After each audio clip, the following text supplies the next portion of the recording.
Her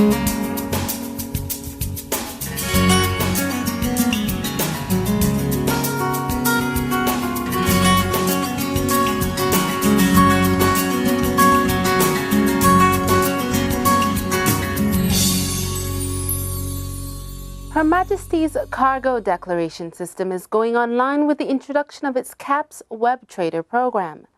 Welcome to part 2 of our series on the Customs Department and its CAP Web Trader program as we hear more on how this initiative will be implemented.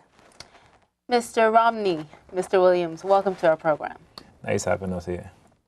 Great to be here. What is the CAPS Web Trader program? Tell us more about that. The CAPS Web Trader program is an initiative by Customs whereby traders, merchants could lodge their declarations online. They could submit it online to Customs, and they could receive a response from Customs validating the entry online.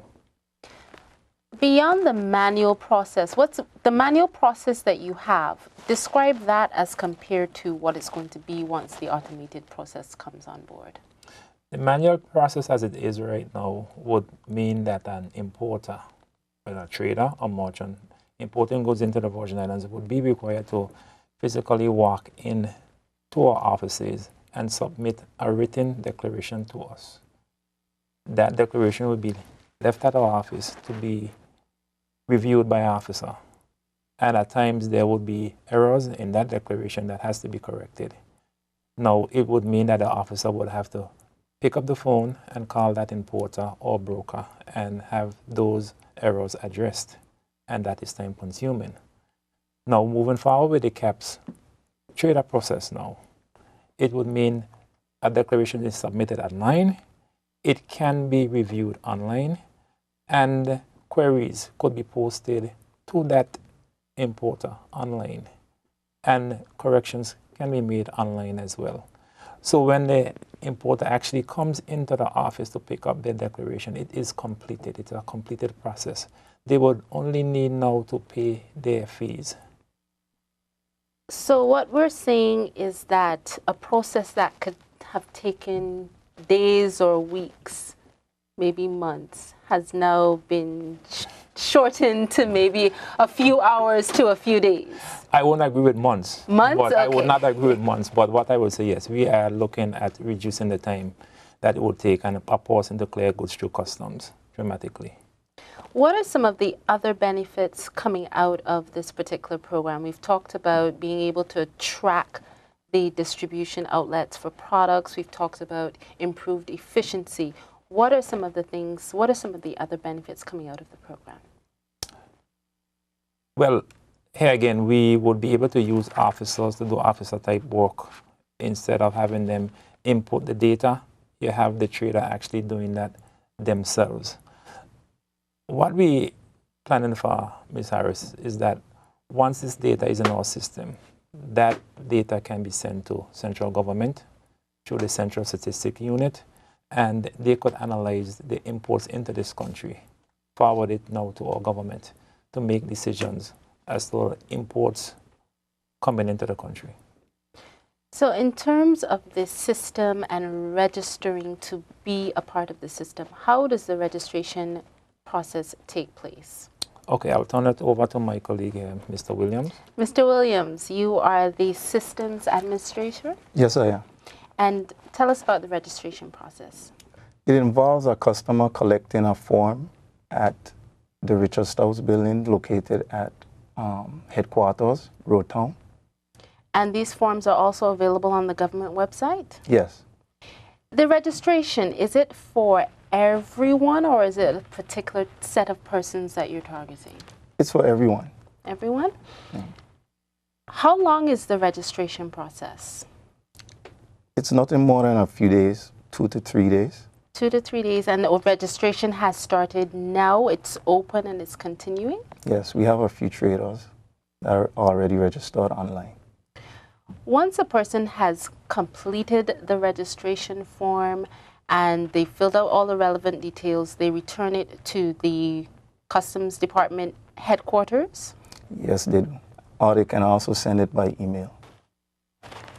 What happens once a person registers for the web trader program? They'll receive an email verifying that the account has been activated. And there are a few steps involved in completing the activation, where the person would be, they would have a password, a random generated password sent by the CAP system. They would have to input. And what are some of the features once a person has registered, they've received their password?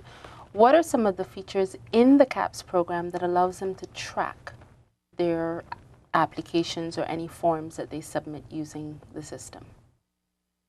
Well, any entry that a trader creates, it would be filed in the system. So they would have a history of all the entries that they ever submitted to customs. And they would they also be able to make queries, track anything going on, follow up on their forms? Well, not right now on the trader's end, but that's on our end, we can send the trader a query if there's any problems within the entry when the entry is being reviewed by an officer. And Mr. Romney, thank you, Mr. Williams.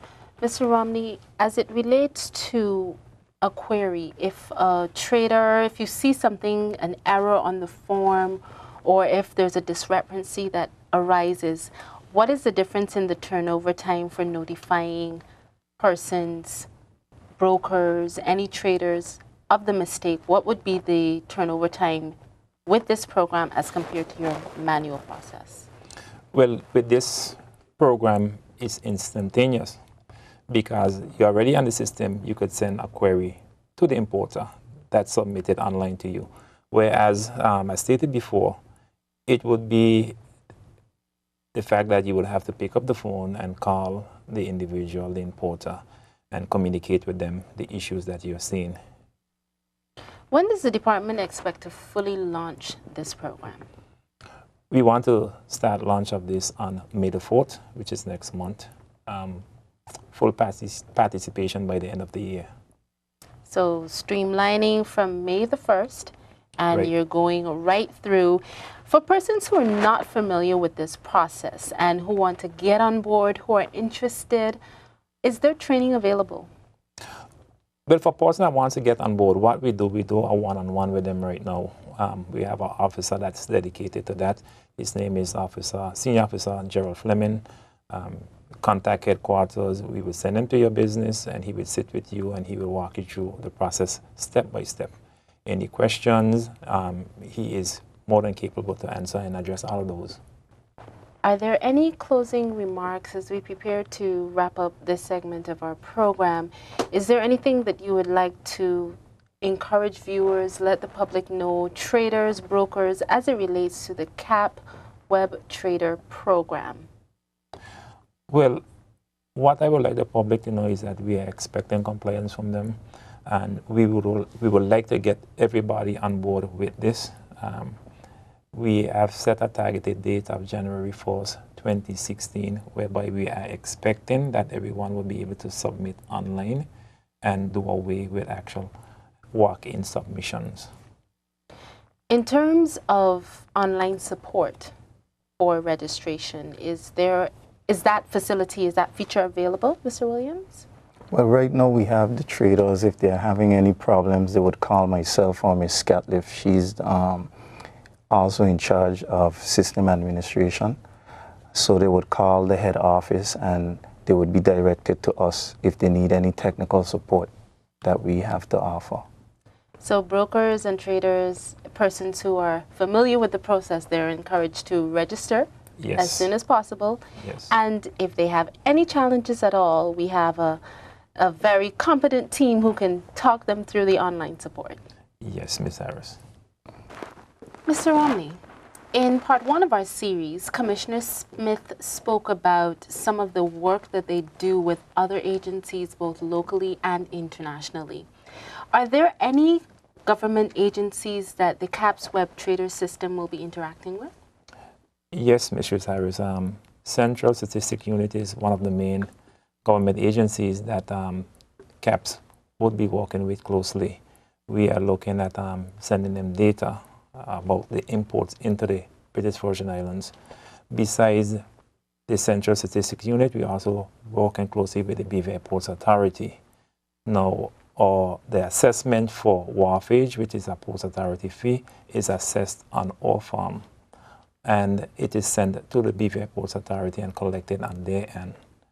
In the event that the BVI Ports Authority is not present, then we are mandated to collect fees not only in wharfage but at the different ports of entry where we have vessels coming in, and they assess fees for the ports. If the ports officers are not present, then we will collect those fees for them. In addition,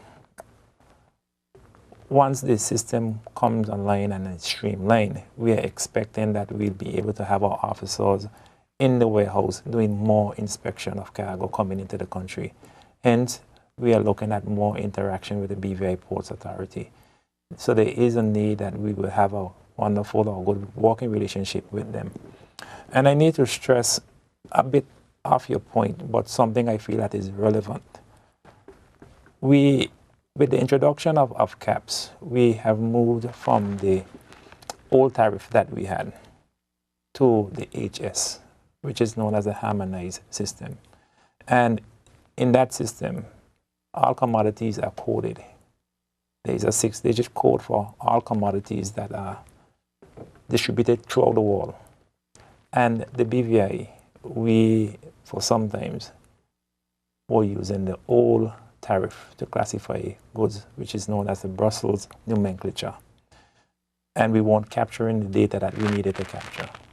So from an international standpoint, it meant that the BVI needed to come in line. We had to introduce the HS. Besides the 6-digit code for every commodity, locally, if there are commodities that are unique to the Virgin Islands or a commodity that there is a preferential tariff rate, we could introduce that locally. So internationally, you have 97 countries throughout the world that uses the HS. Okay, the BVI now being one of those countries.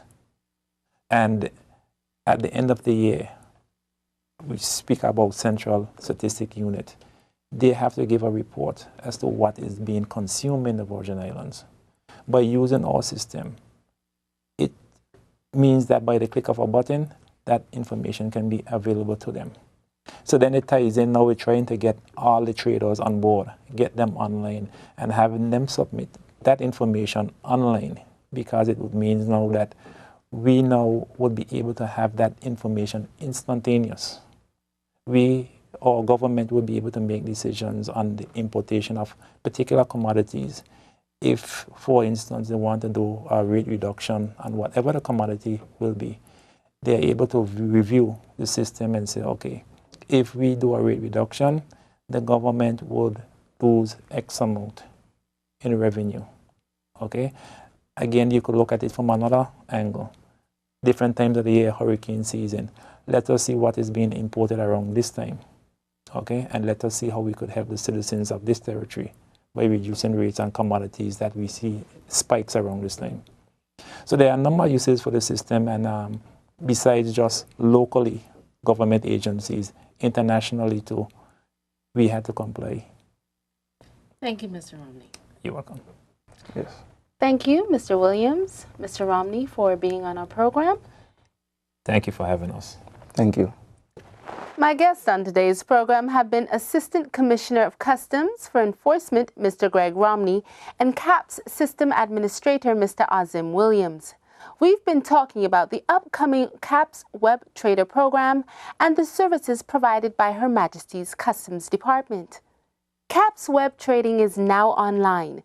Application forms can be obtained at www.hmcustoms.gov.vg. Alternatively, persons can visit the CAPS web address on your screen. For the Department of Information and Public Relations and the Premier's Office, I have been your host, GIS Information Officer Nadia James Harris.